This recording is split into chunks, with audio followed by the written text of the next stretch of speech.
We're live. Welcome everyone to one of these, not even one of, probably least special editions of Wrestling Podcast VWP. It's a Tuesday, which is normal for us, but tonight we have a very special guest. As always, I have my co-host Ambrose Alley, my other co-host Metal Matt, and my other co-host Adam Rice. And the special guest of the night is none other than RYZIN. Nice. Thank you guys for having me. How are you all doing? Oh, we're just doing great. It's wonderful that you can take time out of your busy day to be with us. Absolutely. I appreciate you guys having me. I'm anxious to talk to you about your book. Hell yes, we are. 'Cause I've got Hallelujah, sister. some, got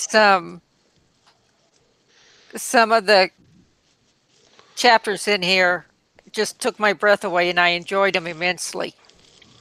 Oh, good. That's the goal of the book. It's definitely not for everybody, but it definitely has a very targeted audience, and it's definitely something different than anybody in the wrestling scene has ever done.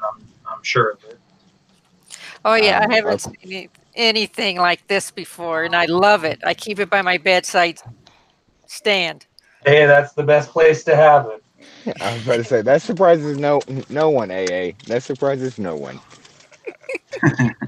For those a small background, we've been promoting this, so most of our listeners do know Ryzen happens to be a wrestler. He's been in NXT, Impact, all over the world basically, and he's also currently number one best-selling author on Amazon under do we just call it erotica? Yeah, the erotic novel category. Yes. Um, Quite an accomplishment. yeah. I didn't know where I would have landed, and I'm happy to have landed anywhere on any list, let alone be number one. And then, of course, with the erotica section, it's garnering a whole different audience than the traditional wrestling fan. So it's definitely serving its purpose for both the wrestling fan and the common man or woman. Okay.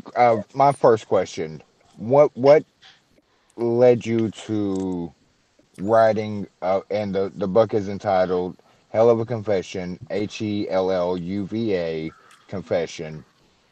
Um, for those that want to buy it, look it up. Again, it's through Amazon. What led you to writing the book? Absolutely. So basically, if anybody here follows the aesthetic of my character, Reverend Ryzen, or a Reverend of Sin, the preacher to the creatures, my character itself, the Cardinal of Corruption, has really garnered a lot of attention because of the Reverend of Sin persona, the devilish, satanic, ability. Um, and just everything that encompasses that character. So I've always wanted to write a book, and as I went along, I found that I didn't know what I was going to write about. I just knew through and through that eventually I was going to author a book. That was one of the things I manifested. I really believe greatly in the universe, and I knew that it was inevitable that I was going to write a book.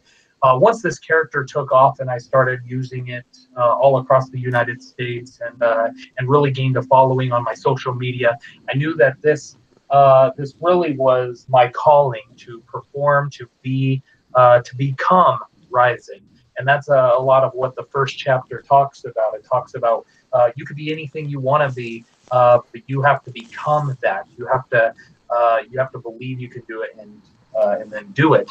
On Fridays on my Instagram, the Reverend of Sin has Confession Friday, in which the Instagram followers can go in there and they can listen to, or they can answer questions that I come up with for my congregation different questions that usually have either a yes or a no or a this or a that kind of thing, such as, Right. have you ever stolen money? Have you ever quit a job? Just small things that people normally wouldn't confess unless they were, put in private. So once I did that, it really took off, and I thought, okay, this is where I can write the book. And I began collecting stories on my website, RYZIN.tv. And from there, it just grew and grew. So from that point, I was able to collect hundreds of stories from all around the world, the most deceptive, dark tales that anybody was too embarrassed to say, as you guys can attest for those of you who read it. And it took off from there. So again, I compiled these, put them, of course, in story format, and it's a very erotic and dark chicken soup for the soul. Yes, and I've noticed on Twitter, I'm not going to name names, but a podcast was supposed to have you and read excerpts from the book and said, no, well, you're welcome here. Greatly appreciated. Funny story about that because it hasn't really been revealed. The podcast itself, again, we won't name names, but it was actually hosted by a couple of police officers or people who work in the force, not necessarily police officers.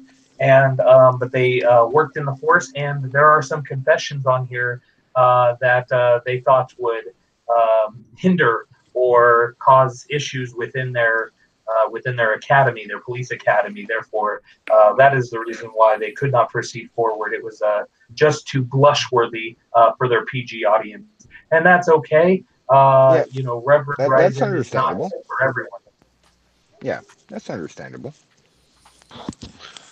Ryzen, since we let off with, or we may have not let off at the top, your time is precious this evening. So, if you have one ready, please let us and our listeners hear an excerpt from your book. Absolutely. Let's see here. You know what? I'm going to actually go to my Sinful Shorts section. It is a collection of stories that I received that were just a little too short to make into a complete chapter. So, again, as I received hundreds and hundreds of submissions from all around the world, some of them were just, they were juicy enough to make the cut of the book. However, they were so short that you couldn't obviously make a chapter for them. So at the back of the book, we have what we call Sinful Shorts. So if I may, I'm going to just read you a couple from that. This sounds wonderful. All right, as I scroll through here, let's see. How about this? So a female from Las Vegas, Nevada. She once dated a kid in high school, so I'm assuming maybe she was in as well, just so she could get close enough to eventually hook up with his hot dad. How's that for a confession? Best book ever already. Yeah, I will admit I was with my hairstylist, and she had a really hot looking dad. And Is that a I confession? Are you live on the air giving a confession? Yes, I am. I'll give a confession. I dated a girl just to be with the mom. Yeah. Hallelujah. I guess it sounds like this is a common affair amongst people. Well, that actually doesn't shock me at all, there, Mox. All right. That's just who I am. Let's see here if there's another good excerpt I can offer you, my congregation.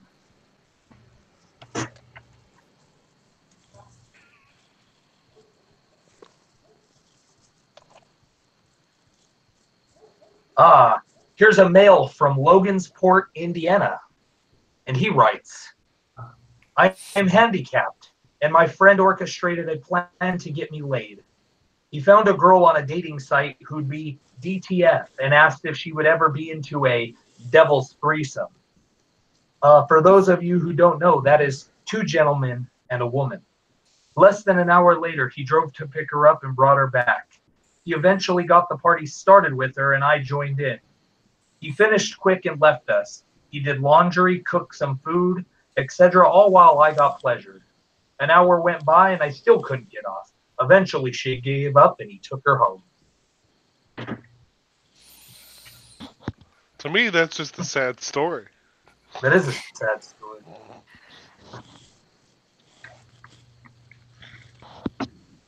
When you were taking It's in, sad yet fantastic at the same time. yes, Yeah, so whoever that was able to go out there and get somebody for his handicapped friend to Yeah.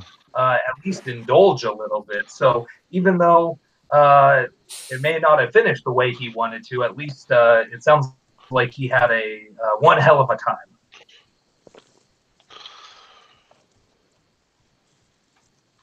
Good stuff. Good stuff.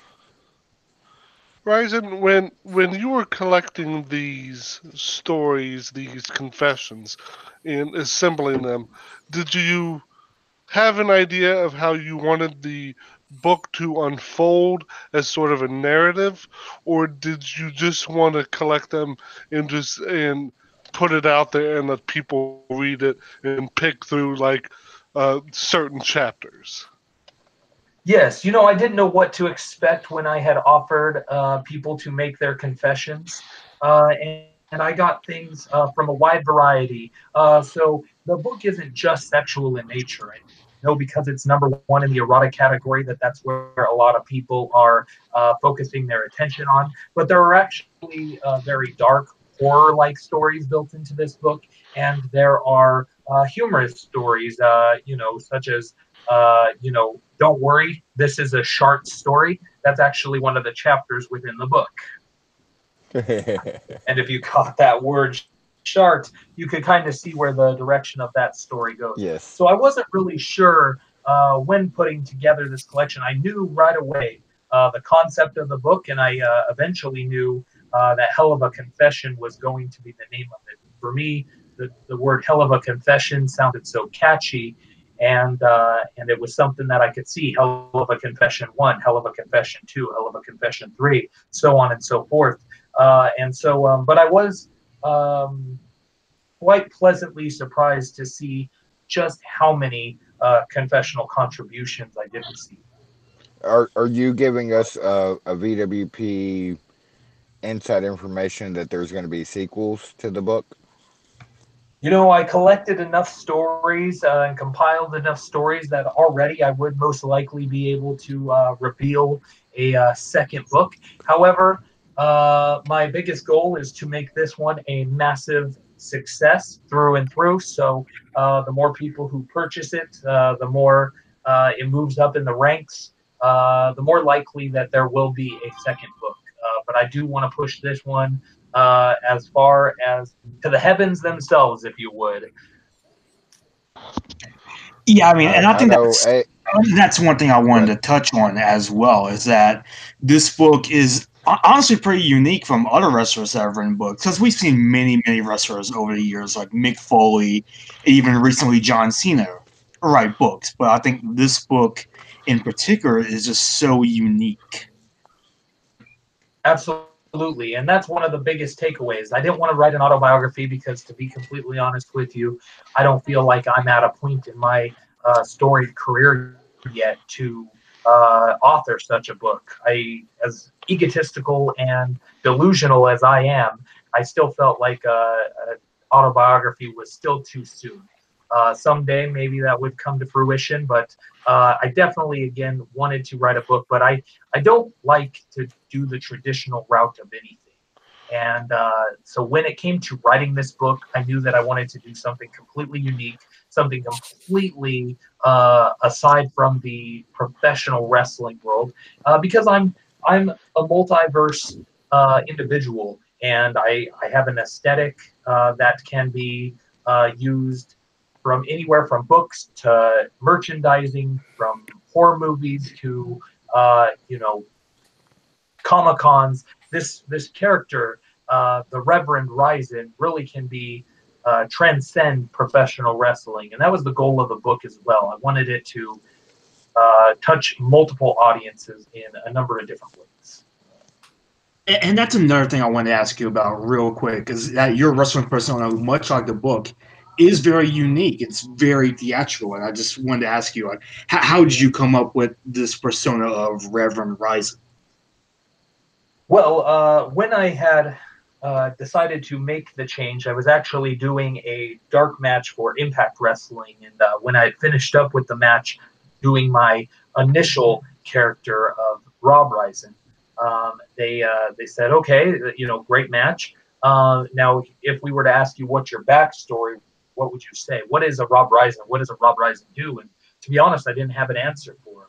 So I felt like there was always this devil deep inside me that needed to come out. So when I didn't have an answer for him, I went home, partially embarrassed, but I was invited back to the following day for tapings. So I laid in bed and I tossed and turned all night, and I created this character that I knew. As I said, I always felt like there was this devil inside me just waiting to get out. And so I compiled this character. I went back to the Impact tapings wearing an all-black suit with a red tie, and I told them that I had an epiphany overnight and that I had the character for them. To their credit, they let me cut a promo on camera for them using the new character, and they liked it. Unfortunately, at the time, it was in a transitional phase. There, within their company, they were changing hands, as we all know. It changed hands quite a bit. So when one owner and one group of people liked it, then it changes hands, and then it's back to the drawing board. So although it never came to fruition, I knew that I had something special with the character, and it has literally grown from there. It is an ever-growing process. And the character has gone through multi-changes from being more of a possessed devil himself to being more of the preacher to the people, the satanic preacher to the people, who's kind of unique in nature in the sense of not only is he have a dark and brooding aesthetic, but I also am a creature of positivity. And I know that sounds completely backwards, but the goal of the Reverend is to, see, the dog's excited about it as well. But the goal of it is actually to show you that you don't need a religion. You don't need to follow any sort of a specific religion to be your own God. And so I think that a lot of the preacherness, the preachy details of my character come from that you can be anything you want to be. You can be your own God. And the book itself talks about that as well. And then it goes into the reason for the devil aesthetic, because I believe that the devil is more of a symbolism of rebellion. And so I'm rebelling against traditional religion. I'm rebelling against traditional professional wrestling characteristics, and creating somebody that is going to stand out. About the book, let's go way back. Say middle school, high school. Did you ever see yourself being a writer, being an author? Is that something you ever envisioned? Sure. I actually wrote, I used to write a lot when I was younger. I've always been a very creative person, artistically. I used to write, as I said, quite a bit, whether it was love letters to girls. I was very girl crazy in middle school and high school. Who wasn't? And I wrote poetry quite a bit, and I was in touch with my poetic side. So I submitted stories that would get published in the school newspaper, the school poetry book, things of that nature. I was also in newspaper class my freshman year of high school. So writing had always been a part of me.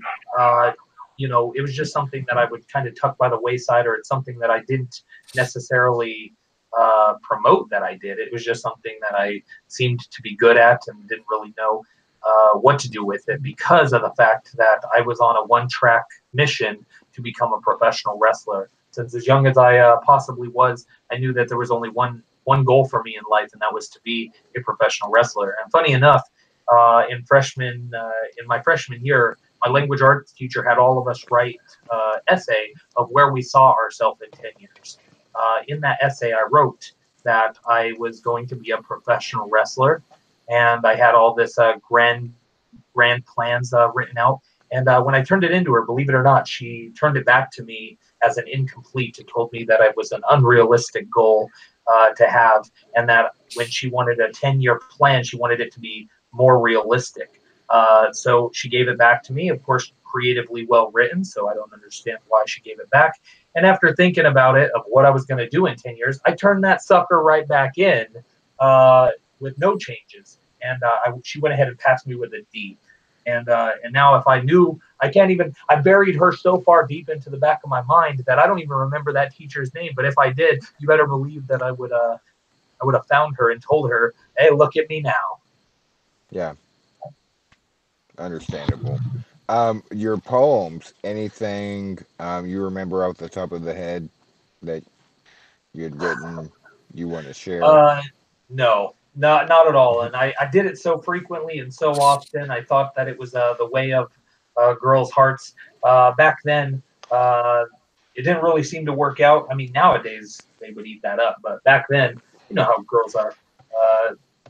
I wasn't the cool kid, so at the time, uh, writing them poetry was, oh, that's cute, and get you right into the friend zone. Yeah, exactly. We're kind of parallel on that. Like, I'm going to write this poem. I'm going to spend so much time writing this poem for this one girl and give it to her. And hey, thanks for the poem. Like I was expecting. Ryzen, I'll jump back in here real quick. Have you found that being has professional wrestling and the creativity and those creative nuances and things, have you found that has influenced the way you're creative in your other outlets, and have being creative in those other outlets has that influenced things you might bring into your character and into professional wrestling? Sure. So my character again is something that I had wanted to get out since deep inside me, and I think that I could attribute a lot of that for my passion for horror movies. So I would say if you were to give me a list and tell me to compile a list of characters that most can most be what's the word, inspired for Reverend Ryzen. I would use characters like Beetlejuice. I would use characters like Captain Spaulding from House of a Thousand Corpses. Um, there's a lot of humor and there's a lot of dark that kind of all mix in. Somebody had asked me on a prior podcast if the Joker. They seem to think that there was a lot of Joker in it. And I think if you were to use one of those, I would think it would be more of like the animated series, but definitely anything horror. I'm really into the Terrifier. I don't know if you guys have seen that horror movie as of yet. If not, I'd highly recommend it. But so the passion and the character, it comes from a wide variety of things. I would think that wrestling is one of the last things that inspire it. And I have to ask real quick, favorite horror movie? Ooh, all-time favorite horror movie, I would say either Scream or Nosferatu, the original. The Oh, not the original. original. The original has to be the original. Yeah, the silent film. That's digging way back there. Um, we know we only have you here for a little while longer, so Yeah, no I want worries. to Have a good 5 minutes or so. No worries, no rush. I do just wanted maybe shoot another quick one here. You said you remember wanting to be a professional wrestler from a very young age. Is there a match or a segment or something that you remember going, yeah, this is what I want to do? Ooh, I had known I had always wanted to be a professional wrestler. I think when I was young, one of my first memories must have been a Survivor series because of the colorful characters. I believe, maybe the Ultimate Warriors, that group in the Survivor series. There was just very many colorful characters when I was super young. Macho Man, Ultimate Warrior, Big Boss Man, Hulk Hogan himself. There were so many characters that were so colorful it was impossible to not get, you know, engulfed in the world of professional wrestling. But I would say when I was a little older and I started watching Bret Hart, he is my all-time favorite wrestler, Bret the Hitman Hart. Once I became a huge fan of him, and then of course Shawn Michaels as well. Right around the mid '90s is when I knew no ifs, ands, or buts. Professional wrestling is what I was going to do. They had definitely pushed me over the edge, so to speak. And here I had you pegged as a Papa Shango guy. Quite the opposite. As I said, a lot of the horror aesthetic had nothing to do with anybody in professional wrestling. I loved the character Papa Shango. I love the Undertaker. All the dark characters that were in the professional wrestling world, but I was never inspired by any of them.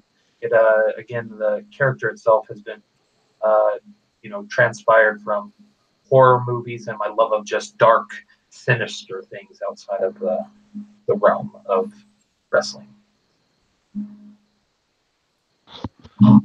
Allie, do you have a? I know you've really enjoyed this book. You've told us how much you enjoyed RYZIN's book.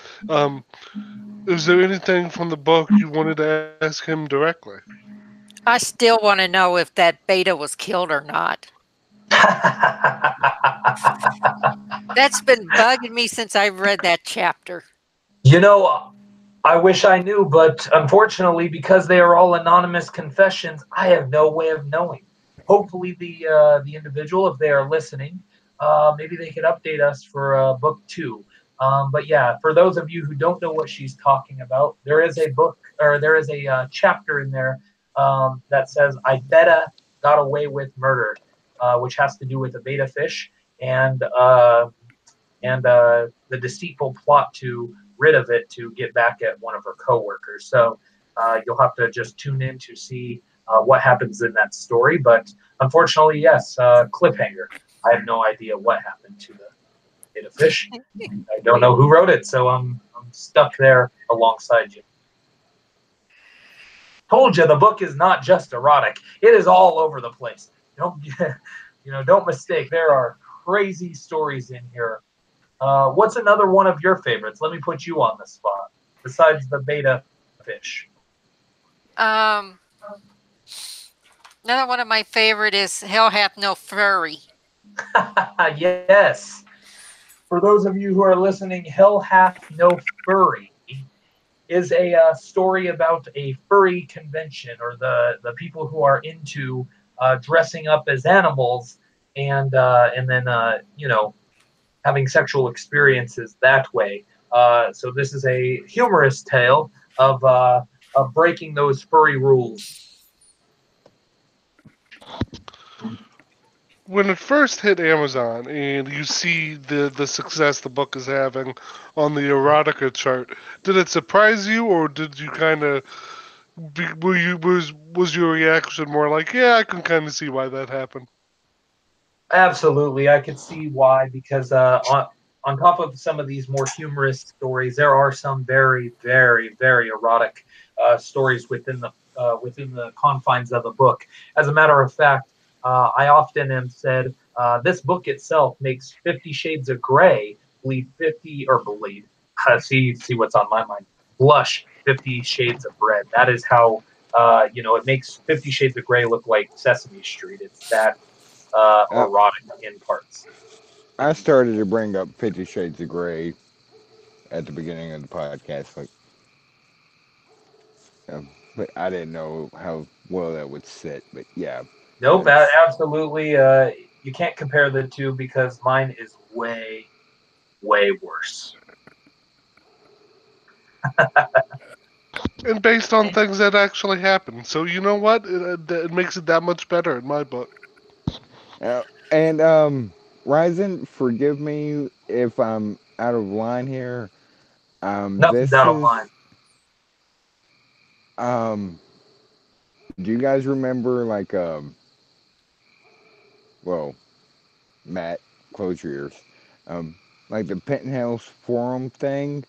Like it, it's I'm I'm not as old as you, Mox, but I do remember Penthouse Forum, and yeah, that's also kind of the vibe I got too. Is just that people being able to throw their caution to the wind, and actually, for some of these stories, the person telling them is probably pretty therapeutic.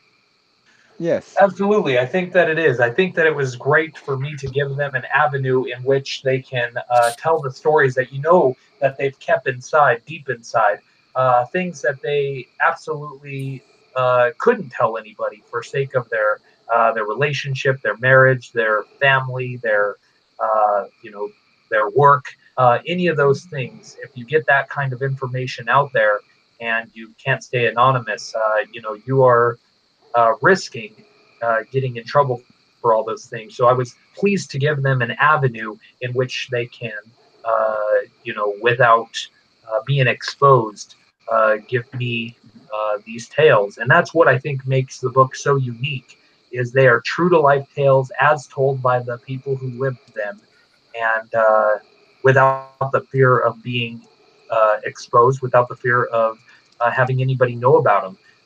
They can collect the book. They could read the book, and their own family, their own friends, they could all read the book, and and not know you it's just them. know that they have a sinister smile deep inside when somebody says, "Oh, you know what? This story was absolutely crazy," and deep inside they know that was their story. That's the kind of stuff that I really enjoy out of this book. I'm waiting for like the husband and wife, like one of them reading in bed your book and reading a story, whichever one it is, doesn't matter, husband or wife, and so and so from so and so and the story and The story starts to that's sound too familiar. yes. Um Hopefully they've covered their tracks better than that.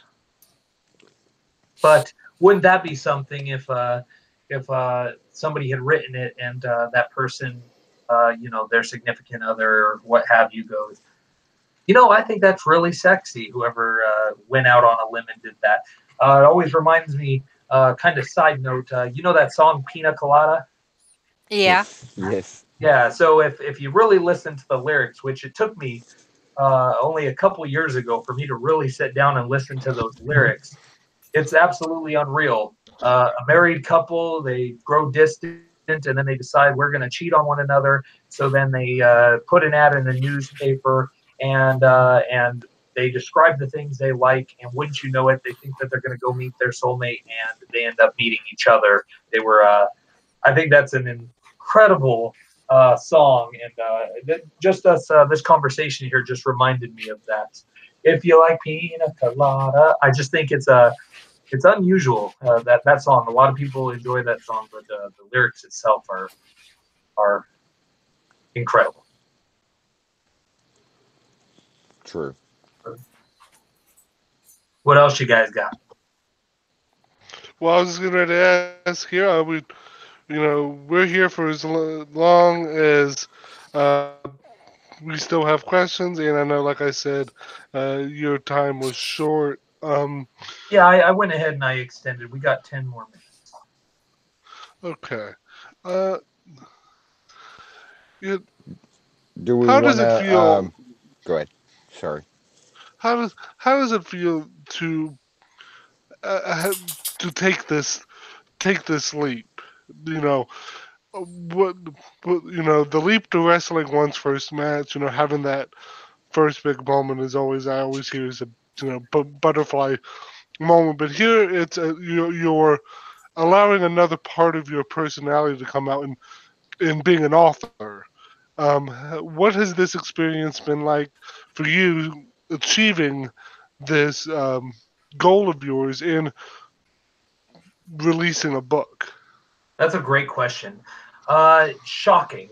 It's great because it does show that I'm a very diverse individual.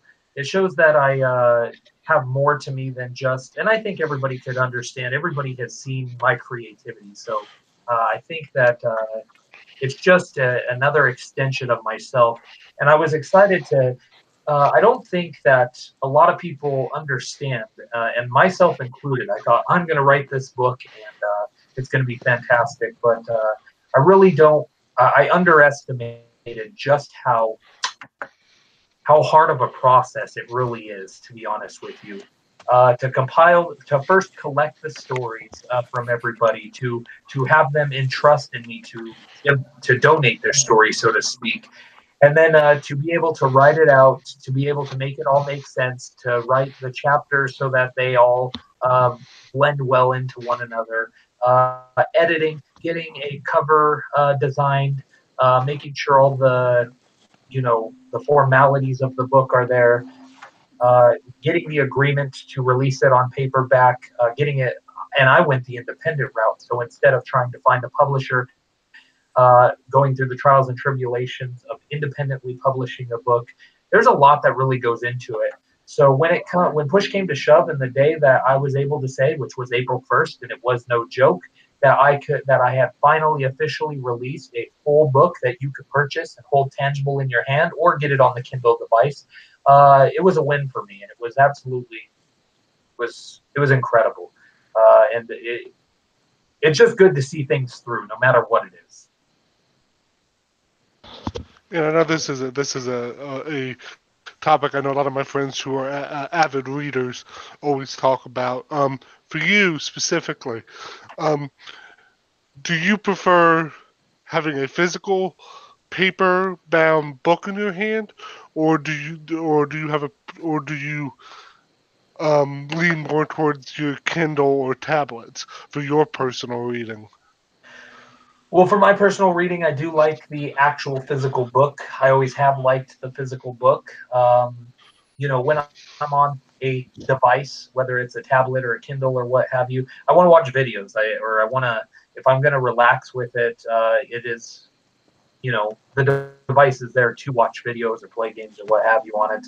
But in a book, all you have is you and the pages of the book to drown in. So absolutely paperback or hardback, all the way through. And I really enjoy people who have physically gotten this book. It is actually outselling the Kindle device, which is completely shocking because the Kindle costs less. But people, you know, obviously feel like the paperback is the much better way to go as well. And so that has been a huge blessing because it makes me feel good to see all of these people. And by blessing, I mean a satanic blessing. Don't get that wrong. But it's great to see all these people taking selfies with their hell of a confession book in their hand. I'm so excited to be able to sign copies for people. And now that you're a published author, um, what is your do you have a favorite book or do you have a favorite genre? What when you want to read something, what do you read? 50 Shades of I don't Grey. know what category you would put it in, but I've always been into the psychology, and I've always been into. So I guess it would be self-help books, as weird as that sounds. I love anything that can inspire you. So anything that can, people are willing to give you their, advice if you're willing to listen to it.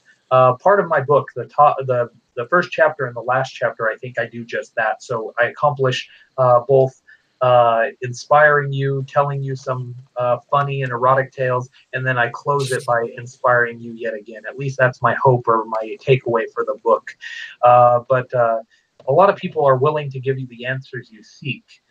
So if it's money you want to make, if you want to be a little more selfless, if you want to grow an empire, if you want to be a better person, If you want to be better in bed, if you want to be a better lover, a better friend, there are books for it, and it's incredible to see just how much the mental psyche, how much your brain can attribute to that. And plus, uh, I'm very inspirational. I love anything inspirational, and I love the idea of manifestation as well. That anything you set your mind to, you are able to accomplish, and you can manifest anything you want through Did the we just law of attraction. So anything like that, self help. did we just become best friends? I think we did. Except for I'm not a fan of Step Brothers, so I don't understand your reference. Just kidding. Top bunk. What else you guys got for me? Well, anything else on the book? Hey, No, Matt. just I guess this would be a great moment to just plug it. It's available on Amazon.com. Just look up "Hell of a Confession," written by RYZIN. Again, you can get it on both the Kindle and the paperback, whatever you Eh, see. If And you it have uh, and it's spelled KDP Select, RYZIN, Ryzen. yes, there you go. Thank you. RYZIN. If you guys have KDP Select, or those of you who are in the Kindle program, you are able to even pick up the book for free. But you, of course, have to be enrolled in their, I believe it's $10 a month club. So if you do have that, feel free to read the copy. And the biggest thing that you guys could do, the biggest, uh, what's the word I'm looking for? Um, Solid you guys can do for me, the listeners out there who have read the book or who are intending on reading the book, is to go on to Amazon and leave me a review.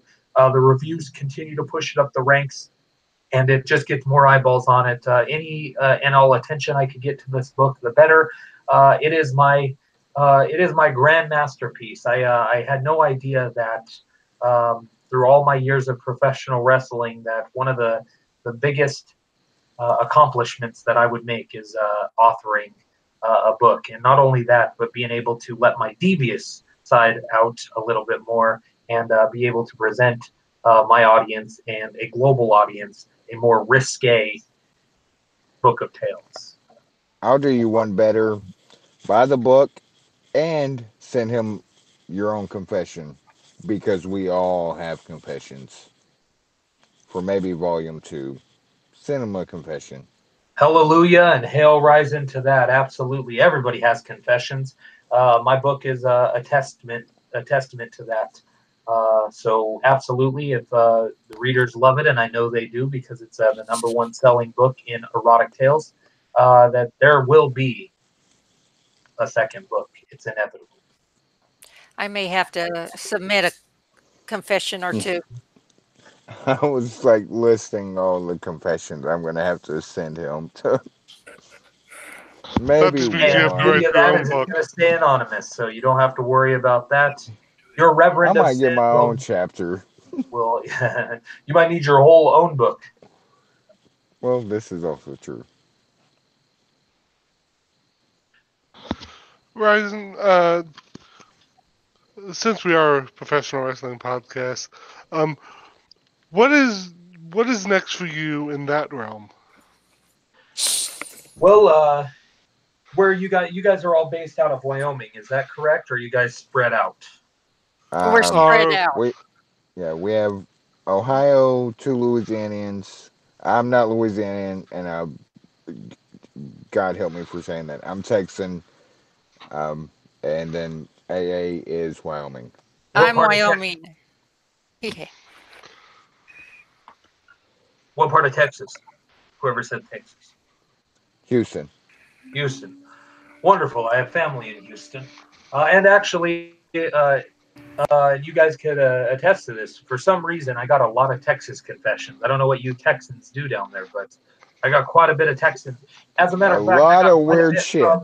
I got quite a bit from Houston and Katy, Texas. So I don't know what you know about that, but maybe you already submitted one. You didn't even know. See, I might be in the book, and you guys will never know. It's anonymous. Yep, absolutely. But as far as wrestling goes, I will be. I'm already starting to make announcements for my Summer of Sin professional wrestling and book tour. I will be in Colorado on May 5th, which is the Alpha 9 tournament presented by Primos Wrestling. I won that tournament last year, and come hell or high water, I will win that tournament yet again. I will be In there on the 5th. Hallelujah, sister, you better be. And I will be in Dallas, Texas. So I know that's not quite Houston. I will be in Dallas in July, July 13th. And For in June, I DCW or HOW? have SOAR Championship Wrestling out of Dallas. I will probably be there. Well, hallelujah, brother. And then I have a bunch of shows lined up. But today I just announced 2 events going on in Orlando. One June 14th, and the other one June 29th. So if you are following me on social media, you guys will see those 2 events, and they're going on and on and on. I will be making announcements over the course of the next couple of weeks. If you or somebody you know runs events and would like the Reverend of Sin to come and then I say summon the spectacle. That is the way that this goes. So you can summon the spectacle because that's exactly what you get when you book RYZIN for your events is a spectacle. I'm going to put on a show like nobody has ever seen. So if you or somebody you know runs shows, That's make a kind of deal my with the devil category. and bring RYZIN out. I'm friends with a few promoters, by IW, Bayou Independent Wrestling, which goes all through the Southeast, Dallas Championship Wrestling, um, Heroes of Wrestling out of Dallas. Yeah, If I could hit it um, just right, I could probably come into Dallas on a Friday, wrestle for. I mean, there's like I could probably do a trifecta of events. I know Hal runs on Sundays, so Heroes of Wrestling. I can do SOAR on Saturday. Um, I I'll could do definitely. Alpha on Friday or Thursday. So yeah, I could definitely make a loop of it. Um, I go where the money goes, and I go where I'm most wanted by my congregation. Hallelujah! I am happy to go anywhere the fans want to see me. This has been so awesome having you on, and just because I know you have to go and you've extended your time more than um, what the original allotted time. Um, we can't thank you enough for coming on and sharing your experience of how the book came about, the book itself, the wrestling stuff. We thank you very, very much. It was my pleasure. Absolutely. I am glad that you guys, credit to you guys for having the balls, so to speak. Yes, yes, even the Even the dogs love it. yeah, But you guys had you, the guts to really go into the in depth about the book. So I commend you guys on that. And I'm very excited to see where this book goes, and I'm very excited to see where my career goes. I'm excited for you guys. I hope this podcast continues to grow and develop. And for those who are listening, I'm going to go ahead and, if you guys don't mind, plug my social media. Oh, Great. go I ahead, help was getting ready yourself. to say please. that. Please, the channel is yours. The lines are open. New members of a potential congregation await. Let everyone know where you are. Hallelujah. So you can find RYZIN via Twitter and Instagram at Hail RYZIN, HAILRYZIN. So you got Hail RYZIN on Twitter and Instagram. If you join my congregation on Instagram, you will be delighted to see Confession Friday. Every Friday, starting at noon Eastern Time, I ask the questions that no one dare asks, and my congregation is there to answer these questions. And it's completely anonymous, just like the book.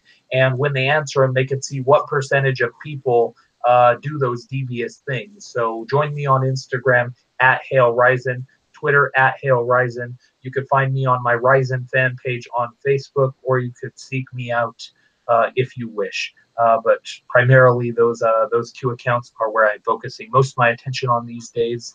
And that's the best place to find me. For booking related stuff or to leave your own confessional story, you can find me on my website, which is www.ryzin.tv. And that is Ryzin, RYZIN, .tv, because inevitably yours truly will become a television star.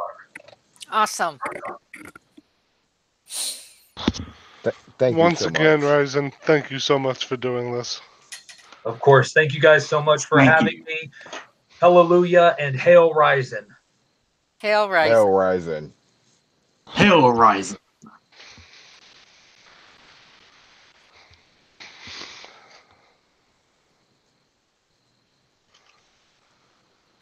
And there you have it, folks.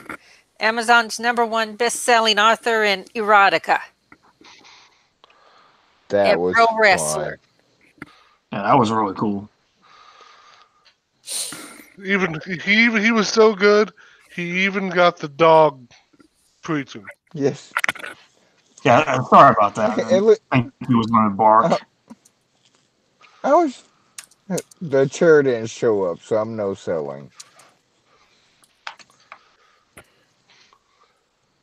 We're kind of in this post-interview um, Come down. come down right Well, now. Yeah, I don't know about you and Matt. There's a chair. Um, AA and I, since this got announced, like we've been text. Oh, so nervous, so nervous, so nervous. And I think we did well. And of course, Oh, yeah, he totally. phenomenal. Hey, you guys made it great. You really did. You all made it really wonderful, and it must I have been got going you. great. Remember what I said? I got you. Yep, I remember what you said. Um, do we dare follow that up with WWE talk? well, Or since let's take a breather and talk about. Damn it, Rice! You're already starting. I will have you corpsing in 10 minutes. Um, the book is good. I've ordered it. Unfortunately, I can only read excerpts of it for now. But good lord, seriously, that's why I brought up the Penthouse Forum thing. Like, am I reading? What am I reading? Um, really good dude.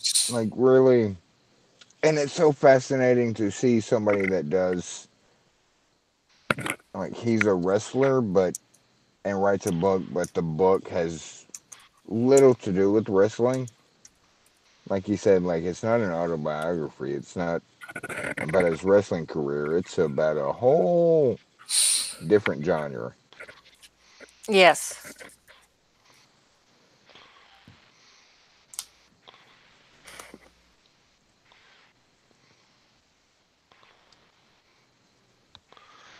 it, what I like, what I appreciate about what he's done here is he's giving people a conduit to, Yes, to learn to not only express to themselves, but to allow other people to take a moment and evaluate themselves. yes. So, and he's doing it in a fashion that's not a self help book. It's not. Um, It's anonymous. You can say what you need to say what's on your mind, things you have done, and there you have it.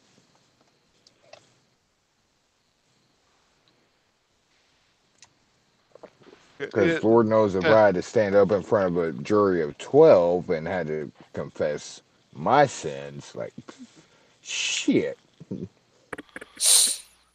it there's Yeah, I mean, good lord, I'm not a. Uh, uh, Confessing is hard. It's why they Yes. in Catholicism they put you in a booth with you on one side, a priest on the other, and you guys can't see each other. It's Well, because that's you That's not the way my confession works, but at church, my church works. yeah, you in the can see each other. stereotype. I The, In the know. the, ster in the stereotype you can't, but in real confession you can see each other. uh, but the whole point is to have that That that space to yourselves to that that confess. if nothing else, regardless if you can see each other or not, that outlet of getting it out, and he's providing that for these people, um, not in a penthouse forum thing, but in a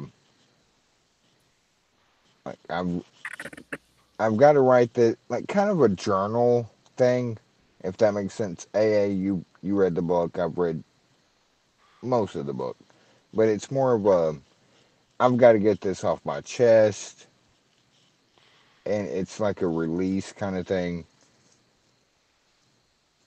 AA, does that make sense?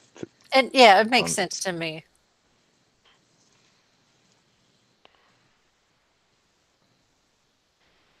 Yeah. and righteous So yeah, through Catholicism under the bus. it's Heathen. but they make it easy on themselves. Sure. Tell me I'm wrong. So, anything happening on WWE, Raw, SmackDown? Well, we Caught a we bit of SmackDown. Didn't catch Raw because I was working. It sounded terrible, and SmackDown wasn't really that great either. but better than Raw. I Uh, guess, but it's a low bar. well, it's always a low bar. I've actually just been watching the Lakers self-destruct live on social media. It's great. It's a Brown style destruction. Better because it's the Lakers. It just warms my heart. Um, we can. Wow. We can continue our WrestleMania Fallout Do we discussion. have to? No entrance themes. How can it be an entrance theme when he's already here? Well, I know him well enough. If he doesn't do the Um, Iconics entrance, he'll do goddamn Conway Twitty. I know him well enough. And you And had to bring it up. supposedly, according to Dave Meltzer himself, Metal Matt and myself have beef. Which is And news well, if, to I'm Mel- me. and I'm not if gonna Meltzer says it, it must be true. I'm not gonna confirm nor deny, but apparently that was a thing that I missed. That all of a sudden Metal Matt and I have beef, so I'm running with it. So It's heat, sir. You have tremendous heat. Um, Well, I don't. where did you guys leave off on Mania? I left. We talked when I left last night. I left after the discussion about Kofi winning. Coffee Mania. And since you weren't there, Mox, to, to give your opinion, let's start with your. Now that you're a couple days removed, your reaction to the Iconics winning the Women's Tag Team Championships. You're It was gonna make him great, play the wasn't it? fucking song. You're gonna make him play the fucking song. You're gonna make him No, play I'm the not. fucking song. I'm not. Um, I love the Iconics. This was a bad move. Oh my god. You're Oh, all alone on that boat there, Matt. well, say hello. You're live.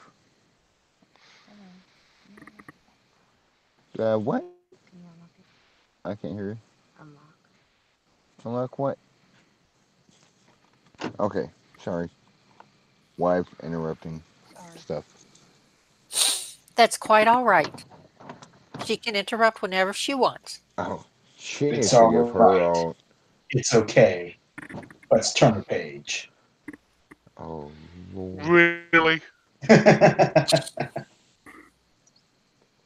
And bless his heart, Morris wanted to be on last night, tonight. Tonight was like a hard no because that wasn't for PG audiences. Uh, that was, and I get like okay, the Iconics are a traditional tag team, but man, that you literally just made the tag team titles a joke.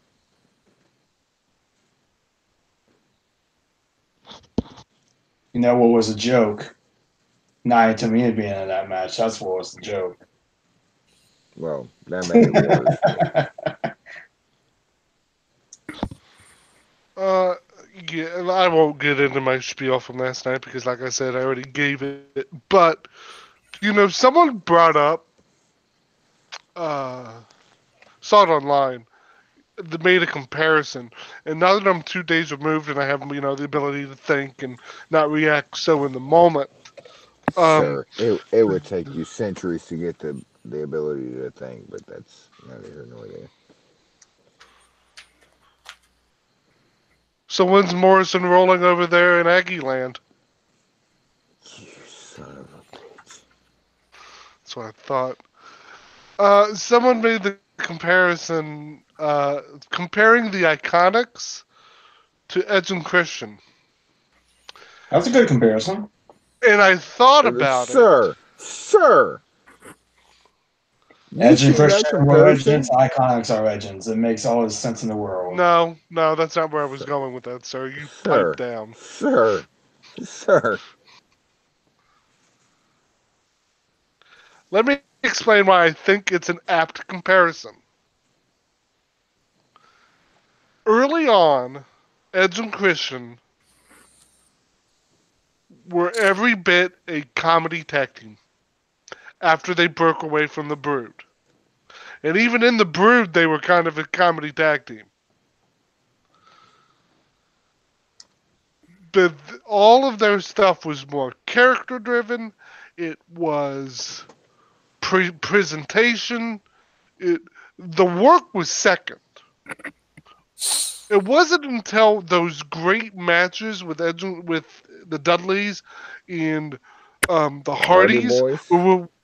yeah, where we could see that Edge and Christian could work. And then later on, as they got into their careers, Edge is one of the best I've ever watched. Christian is easily one of the most solid hands coming out Sir, of the Christian Attitude Era. Cage was TNA champion, sir. And all of 15 people saw it. I was one of those 15 people, but still. And Christian did have some good stuff going in TNA. So it's not like these guys but they grew into that. The passage of time allowed them to span that development. As it currently sits, everything about the Iconics is comedy and presentation. Now the presentation hasn't been great at all times, but they hold up their own as the tag team they're being presented as. Is the in ring stuff needs to now follow over the course of time. So And it if did. I'm sir, Honestly, sir, honestly, in all seriousness, their match time honestly wasn't that bad. Who'd they give him? Couple of jobbers. Actually, no, not jobbers. They are the undefeated team in Brooklyn. Brooklyn The doesn't know Brooklyn what undefeated. Bells. Oh, so they They just brought were in a local team. 25-0. And the So they brought in. Iconics are the 1-45-1. So they just brought in a couple local jobbers. That's what I thought. The Brooklyn Bells. Undefeated until tonight. Who were they? I don't know, but the Iconics said they were undefeated, so they must have been doing something right. You are such a mark.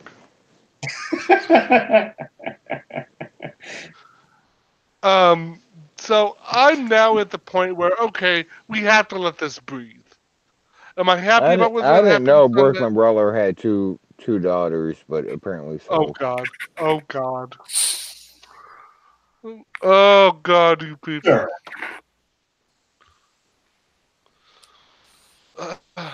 So yeah, I'm gonna let this has to breathe now. We can't cry over spilled milk forever.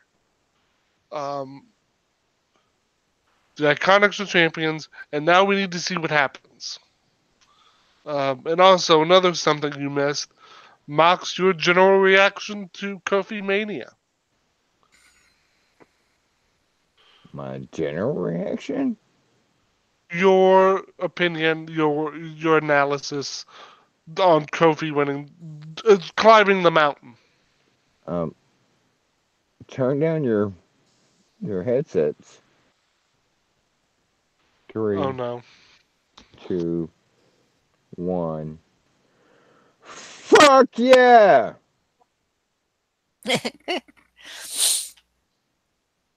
Is that all? That's all. Okay. Uh, God, I'm thinking about the rest of that card, and I really don't want Then to. don't. Let's I take mean, some but we more do have to. excerpts out of RYZIN's book and talk about it. What, you don't want to talk about Dave Batista versus Triple? No, not when I fell asleep during Triple H's entrance. You missed Dave Y'all Batista tripping? Yes. straight up tripped. Not even. He couldn't even play it off if he wanted to.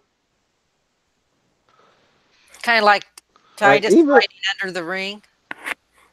Yeah. exactly, I was gonna bring Titus up. Like even at least that could have been played off. Like, oh, did that on purpose? Nope, not Dave Batista. Like he I want everyone to and know that this was the longest match on the card. yeah. Why do you have to remind us? Why, sir? Who hurt you? 24 minutes and 45 seconds. Triple H hurt me, okay? If I was All this Batista had to and be tripped was like that, like I would have just fallen face first on the mat and just not gotten back up. I would have been like, well, I can't recover. Roll me up, small package, 1, 2, 3. Let's get the fuck out of here. Pin me, pin me what I want. Pin me. No, sir, it doesn't work. I tried. I know. Um, although getting to see Deathmatch Triple H was kind of fun. No blood, Sir, obviously, but that whole sir, if you call that a death match, I have some clips I can show you. PG Deathmatch. It was uncomfortable at best. Um, but that whole bit with the pliers and Dave's nose ring. No. That was And honestly kind of funny. because of what we saw afterwards, It was just so over the top. And just the Yeah. well, way they were there's taking it so seriously made it kind of funny. Well, here's the thing, and no holds barred matches, falls count anywhere matches, street fights, these stipulation matches are dead. Well, he didn't rip the nose ring out to begin with. Right. The referee, But after the shot, the referee hands him a ring so he can show it up for the camera. While Dave is actually on the outside checking his nose ring out like it got ripped out. because if that thing Uh, got ripped out, there would be a hole in his nose. But look, if they're trying to play within rules that they can't break. but it's WrestleMania. I I get the understand. PG thing. Excuse me. It's WrestleMania, baby. Don't ever do that again. It's WrestleMania, baby. Why does no one listen to me?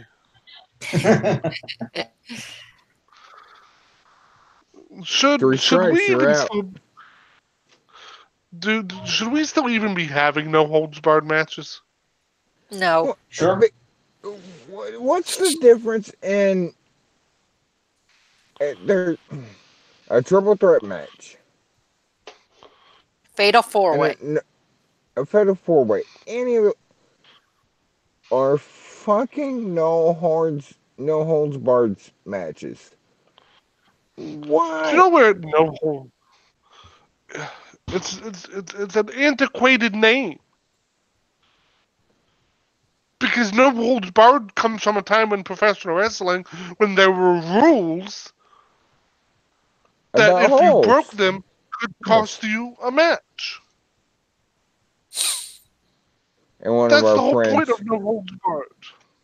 last week, one of our friends, Zeb, they should make the triple threat the women's main event. Make it no holds barred. Triple threat. Triple threat Already is no no holds DQ. barred. No DQ. Like it is a no holds barred. But No I holds also barred think is just like you said, antiquated. antiquated. Set. Fuck off, Ohio. NIT champs. Um, it's just a saying to or a phrase to. Oh, they're super cereal. Yeah, it's supposed to pop the crowd, but everyone in the crowd knows you're not going to bleed. You're not going to do anything that would be to the level of violence necessary to warrant the match. And more often than not, the feud doesn't warrant the match. Warrant the match. So what are we doing here?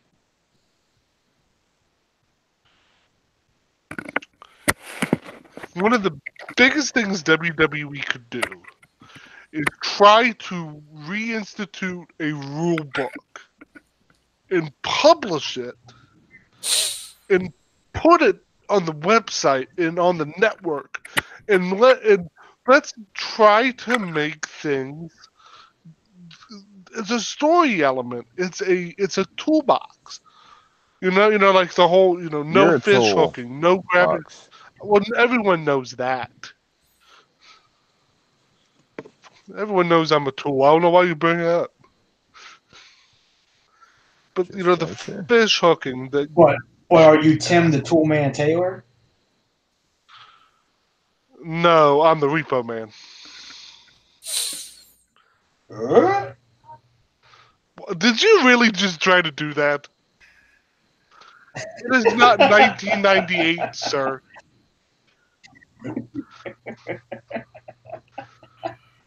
But the hair pulling, eye gouging, the fish hooking, the small joint manipulation, the breaking of quote unquote the fingers, those kind of things that in the old days would be reasons for the referee to warn you and threaten disqualification. If you introduce those things and over time stick to them and adhere to them, then after time and no holds barred match becomes meaningful. But if you do none of those steps and you don't have a feud, warranting of such high stakes that you have to get to no holds barred, it's meaningless. It's meaningless faff. It does nothing. And I'm just gonna say it because it's God honesty. This isn't a WWE problem because it happens in any promotion you watch, whether it's New Japan or Ring of Honor or your local indie Any promotion. any indie promotion with something, I would say, something to lose, Like they shy away from this stuff.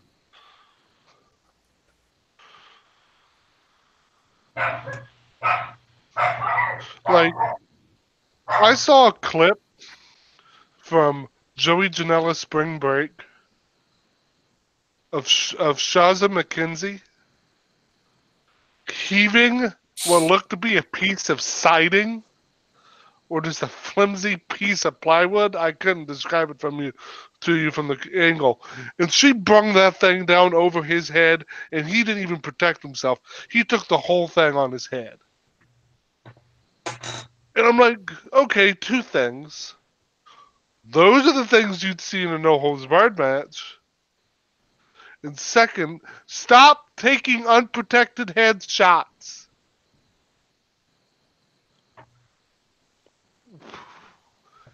It feels like every few months we have to remind people that this isn't a thing that needs to keep happening. Yeah, speaking of headshots, someone really needs to tell Lars Sullivan not to do that flying headbutt. Someone needs to tell Lars Sullivan that nobody wants them on our television. That too. But looking at the card here, I guess we owe it to ourselves to at least talk about the triple threat. Can we talk about AA misspelling newest? Talk about what? You misspelling newest. We could, but that would probably take all of a minute.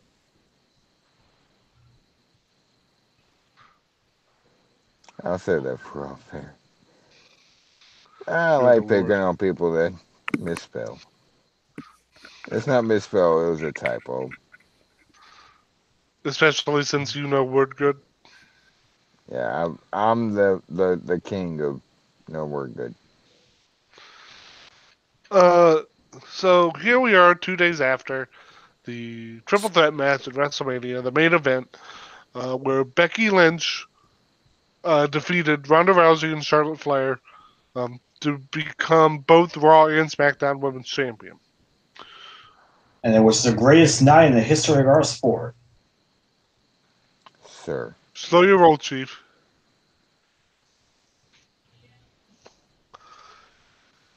We are still talking about the finish of this match because they fucked it up. No, they didn't. Well, all signs of them pointing to them that something got fucked up.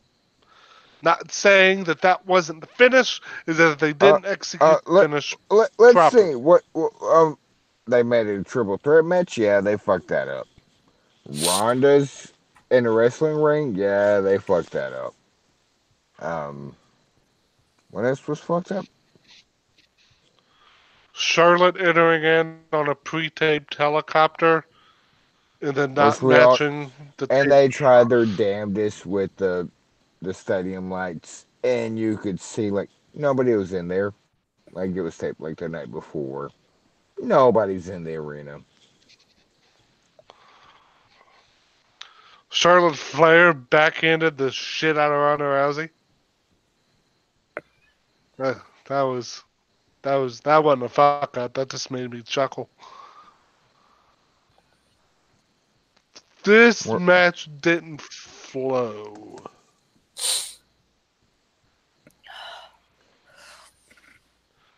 God, I can hear that cold coming on. It's either a yeah, cold or allergies.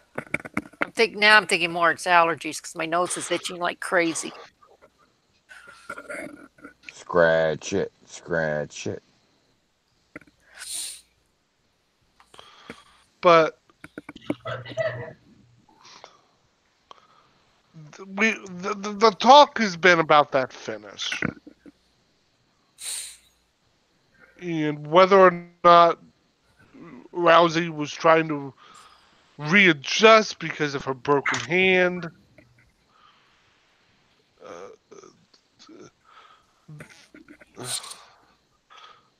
Let's stop with the conspiracy theory, because I think people like running with conspiracy theories rather than actually sitting down and listening to the truth. This was not a way. This match was not going to end in a submission. There was no change. Through all we have heard, this was the finish. The crucifix roll up by Becky to Ronda. 1, 2, 3. This wasn't some double cross or something like that. All that happened was that Becky rolled up Ronda in the crucifix pin. Ronda's shoulders were not on the mat. And the referee counted too soon.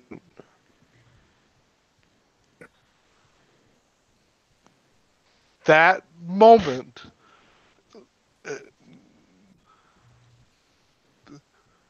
it was a mistake on a couple parties, but it's nothing more than that. It was just a mistake. So we got to kind of have to leave it at that. We're moving on with Becky as champion, and it is what it is. I don't even think SI reported today that yesterday that there were plans for them to run Becky versus Ronda in a singles match for WrestleMania 36 in Tampa. I don't necessarily believe that because it's way too damn soon to know that. Sir, John Cena, Rock. Well, they telegraphed that. I'm just saying. I know. But they made sure to that was all part of their strategy to get that out a year in advance. Here, I want to Hopefully, hope to God it was just get Ronda out of here in advance. yeah, but it comes down to a problem when the Is my hatred showing? hatred. I thought that was logic. No. Okay. It sucks that Becky's win is kind of tainted, but it's not her fault. It's not really Ronda's fault. The ref kind of made a mistake, but Eh, I'm not going to put it on the ref either. It was a confluence of factors that happened. it was Ronda going rogue. Smack. If Ronda wanted to go rogue, she would have gone rogue in the first 45 seconds in that match. I'm going off script.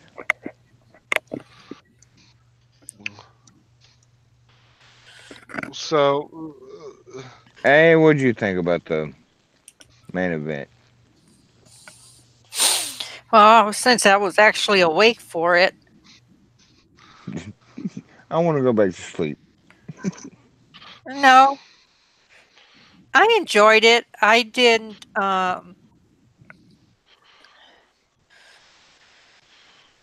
look at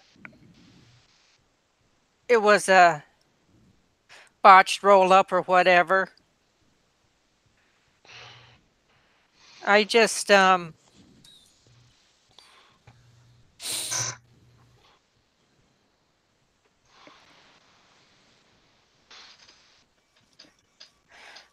just enjoyed it. I just looked at it. I was going to enjoy it. I wasn't going to critique it. because I knew something like that, it was going to end up being a cluster. So I just decided to enjoy it.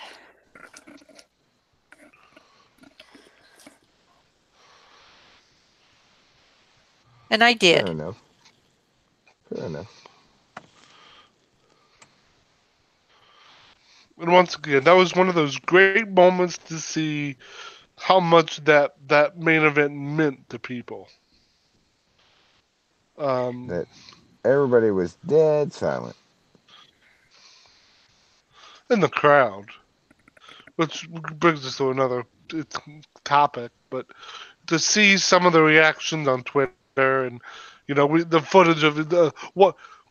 Go back if you haven't watched it yet. Go rewatch the watch along to WrestleMania 35. That's where you're gonna get some of the best realist reactions to everything that happened. When people from within the industry, in the business, just instinctively react, and that tells you a lot. Um, Kathy Kelly just becoming so overwhelmed with emotion that she just starts crying, and because of her pride in seeing what was happening. Um, Unfortunately, Sam Roberts was also in the room, and he kind of ruined it because he wouldn't stop asking her why was she crying. Sam Roberts, can we be done with the Sam Roberts experience, please? No, Why not? because for some reason WWE thinks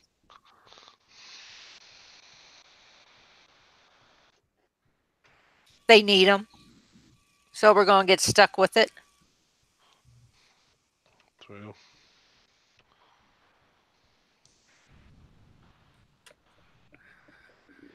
Did we lose Mox? I didn't Let- even put an entrance name this time. yeah, we lost Mox. He'll probably be coming back. Did he shoot you a Where's message? I can send him a message. Come on, phone. Cooperate with me.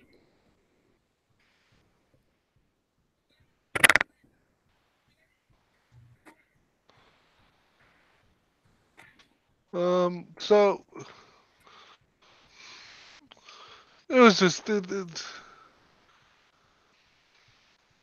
Matt. I don't know if you got to really give your thoughts, but I know you're a Becky Mark, so knowing that, uh, what was it like to see your someone you've been a fan of for so long climb this particular peak in wrestling? I mean, it was honestly it was amazing. Say what you will about the match. Like the match, it wasn't the greatest in the world. The finish was a bit off. I do think it should have been a more definitive finish, but actually, speaking of that finish, Becky actually did give a pretty good explanation. I So, saw, but I didn't read. because she says something like, I was able to beat her with a wrestling hold after she insulted the business I was in. So, in retrospect, it actually isn't really that bad. But yeah, I mean, seeing Becky main event WrestleMania, seeing Becky become the undisputed women's champion, it was really, really cool. Um, it's something. It's a moment that they can never ever take away from her. So it was just a really insane moment. It was really, really awesome. Even though the storyline wasn't the best ever, I still wanted to see her main event because I think she did deserve it. So it was really just a really, really cool moment.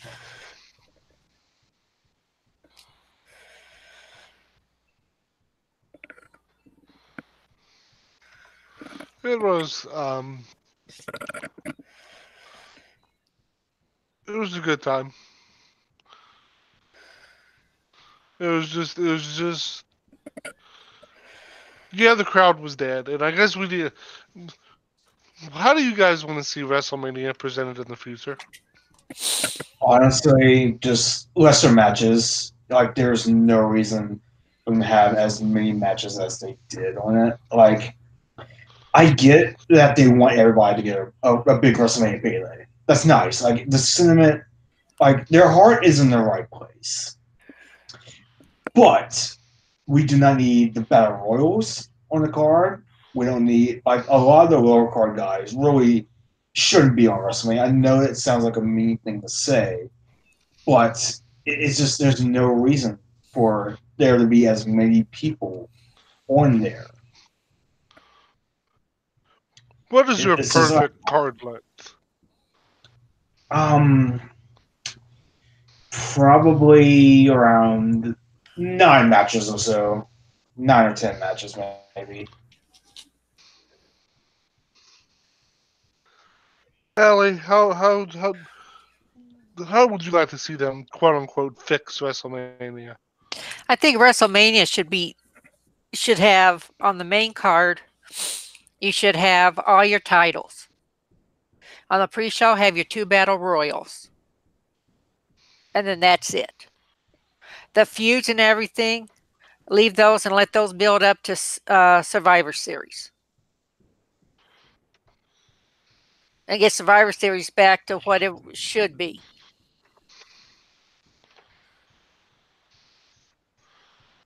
Yeah, And then you but have as we all something know, big. You have something big for Survivor Series then in the fall.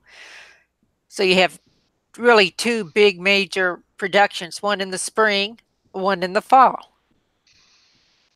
problem is Survivor Series won't ever be that big production. So it'll be more like the SummerSlam has become their second major production. So we kind of have to live within that realm of we're getting Mania in early spring, and then late summer they're hitting us again with the second major show. And I think ideally that fall time frame, they should do a third. And of course, Royal Rumble happens in the dead of winter, but and so they're kind of limited to what they can do because you can't do a big outdoor Royal Rumble unless you're doing it in the South or the Southeast or the Southwest, the West. So it kind of truncates where you can go and what you can do. But as we all know, we're probably not going to get that a smaller card or something like that. So with that said, how are you guys feeling about the floating idea of the 2-day WrestleMania? I I really don't like it. Like, there was no reason for it. I mean, like I said, there's no reason. Like, it's already long enough. We don't need 2 days worth of it.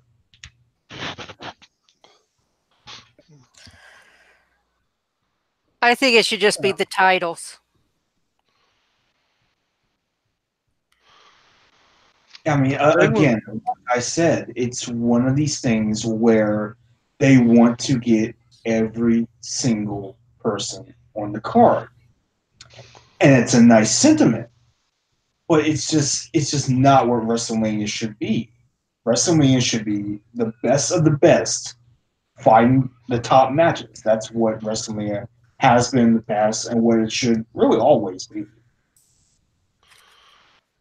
They call it the Showcase of the Immortals. It's one of their favorite taglines for WrestleMania. Problem is, uh, there can't be 85 Immortals. As you guys know, I'm a major Riot Squad fan. Right. Liv Morgan, Sarah Logan, and Ruby Riot are not who people I would consider to be among the immortals. Don't let Matt DSM hear you saying that. If Matt hears me, we can have that conversation. But it it's supposed to be that step above, and I get that WrestleMania paycheck is generally bigger than the other paychecks. For a lot of people, it's the biggest paycheck they'll get all year. And they plan around that paycheck. Problem is, you dilute what the occasion is supposed to mean.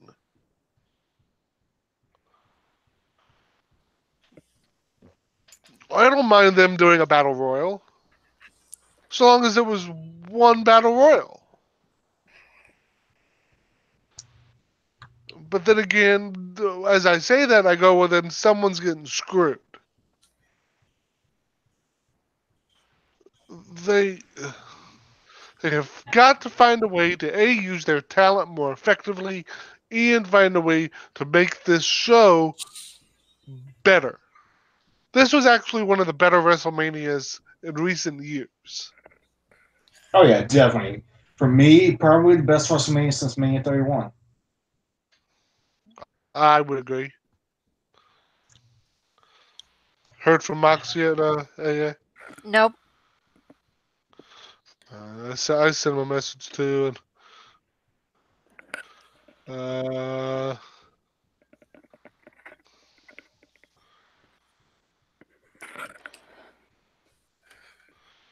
yeah, he hasn't got back to me.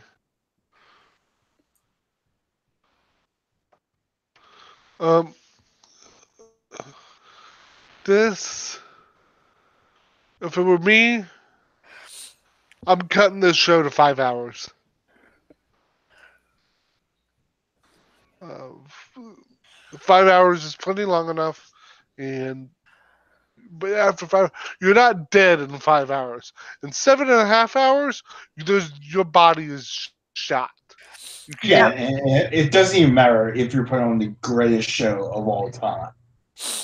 I remember when I went to People are WrestleMania. just going to be tired after 7 hours. I'm just sitting in the same seat for 7 hours. Like, no matter how great a show that you put on, just nobody can do something like that. Nobody can just sit in the same and still have that same excitement that they had, you know, when they first started watching. It's just not possible. What were you saying there, Ellie? Okay, I remember when I went to WrestleMania, and it was I had, because it was down in Orlando. I had I got heat stroke out of it, just sitting there waiting for the show to start, and then I almost missed the pre-card show, which was Ambrose and Corbin, because I was in the shade trying to. I was underneath the stands trying to cool off, and I felt I felt ill. And then it cooled off. I got into it, but it was still too long. I enjoyed the company I was with. Don't get me wrong. I enjoyed being there with Hat, but Yeah. it was too long to sit through a 7 hour show. How much of WrestleMania have you watched from home, Matt? Like how far through the card are you, and how long did it take? What, are you talking to me? Yeah. Well, I've never been in any WrestleMania, so. Well, no, I'm talking like from home, because a lot of people bring up that, hey, now in this network age, you can watch it at your convenience. Mm-hmm. And while that's true, we also live in a world where information is instantaneous, and you have to literally go out of your way to avoid it. So you knew the card and the results before you ever sat down to watch a bit of WrestleMania, correct?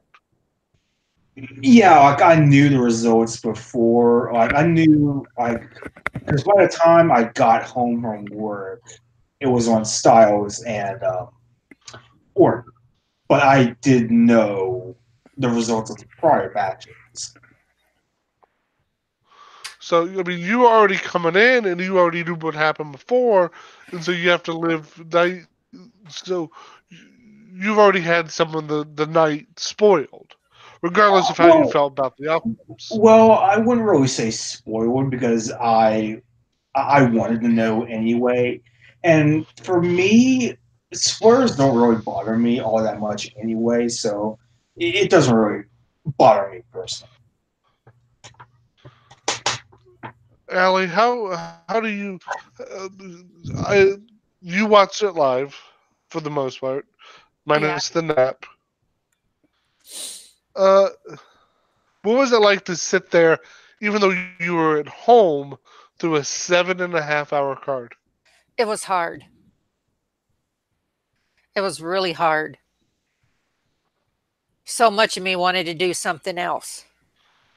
But I sat there, actually sat, and I got bored with I, it was just so tiring. And then, of course, Triple H had to do his typical entrance. And I briefly wondered if he had a fight with the fog machine again.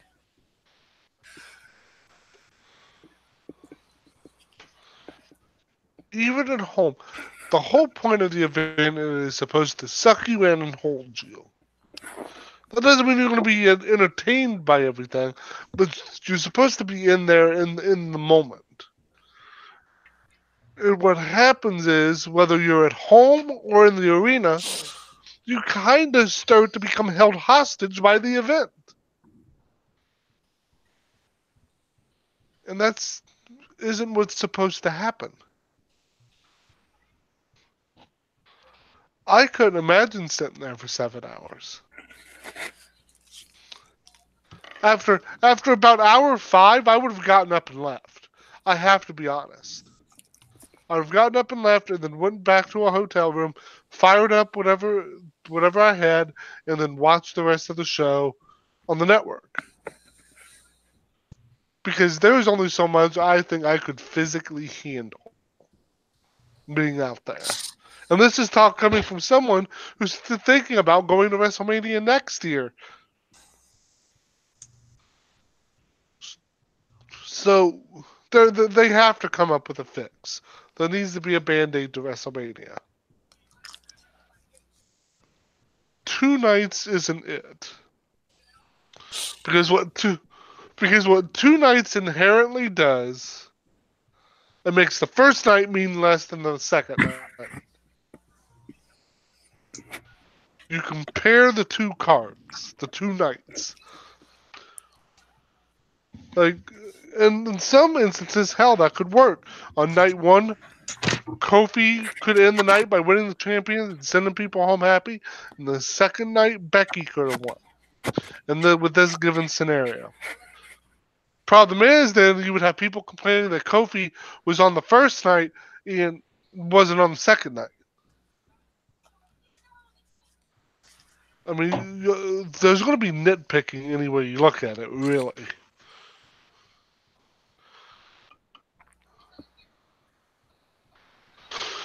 Whew. Well, I didn't realize I had that much of an opinion on it. You sometimes amaze yourself. I know, right?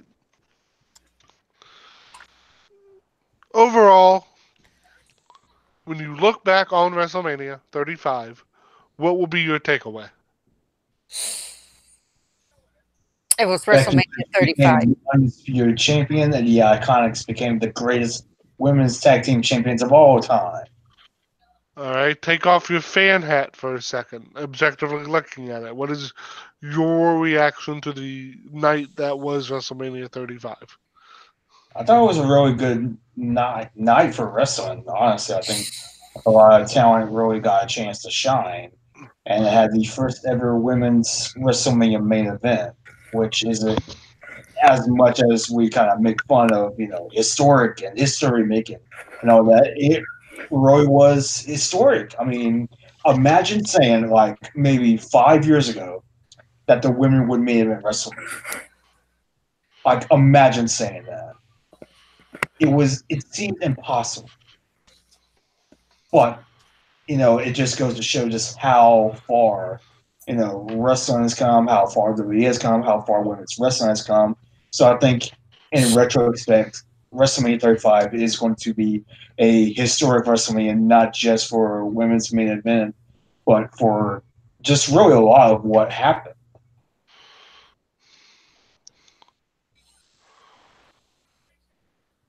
So we're now on the other side of what's basically the season finale for the year 2018-19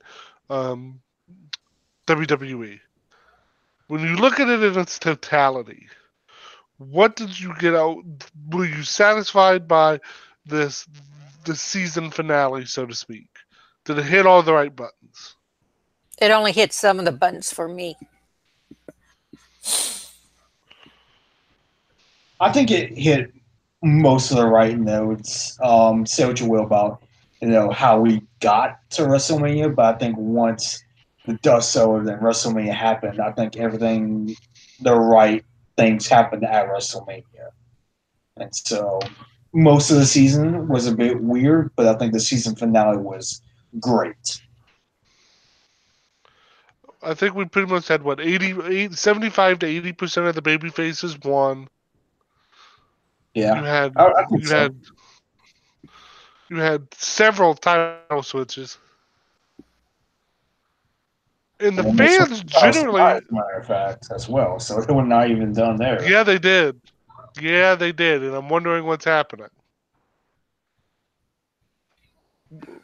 Without spoiling it, do you think they're going to Raw? The losing team?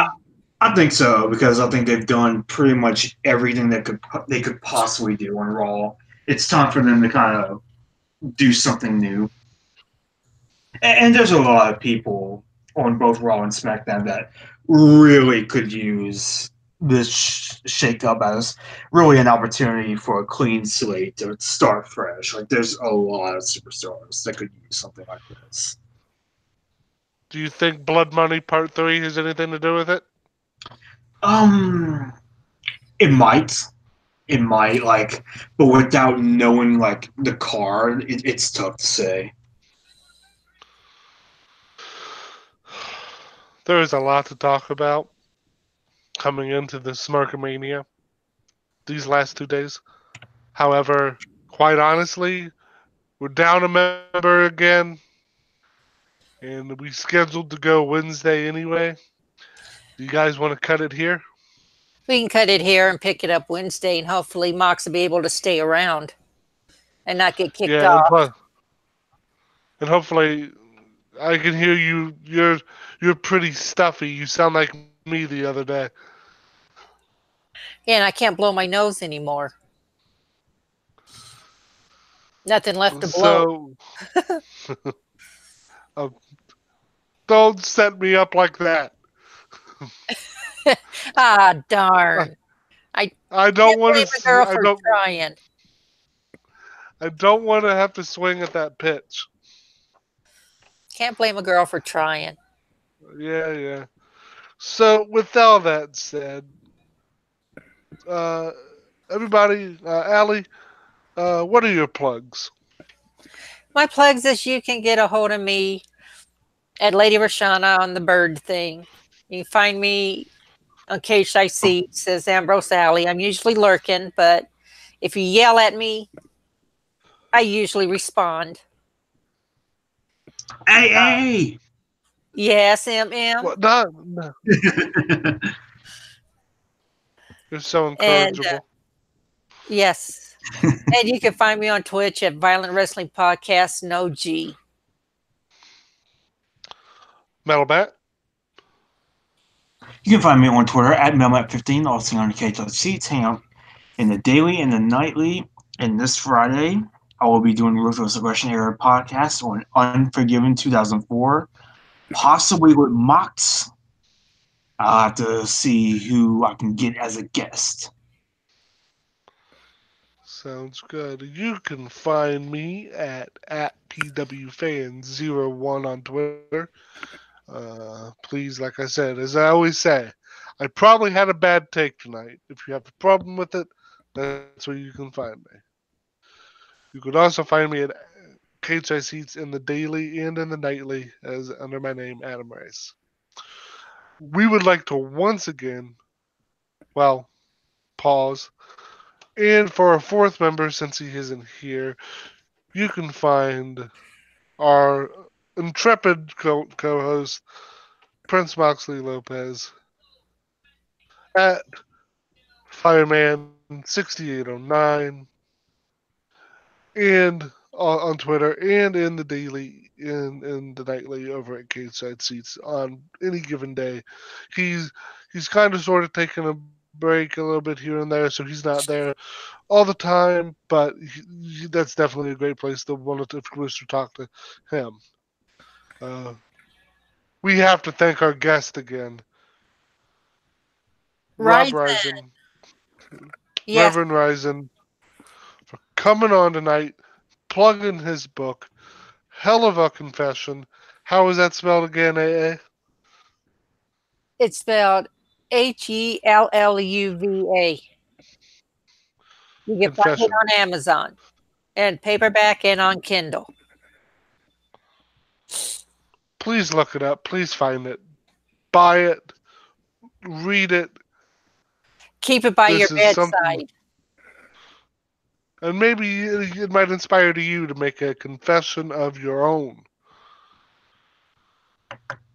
And if you heard before, I wish I had his where he was performing next, but go to his website RYZIN.tv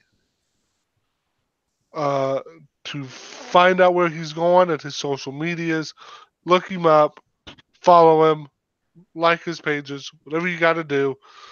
If you want to go see him in person, and maybe if you have the book, he'll sign it for you. And with all that said, we want to thank you for listening. And we'll see you tomorrow. Take us out, AA. Good night, everybody. We love y'all. Night.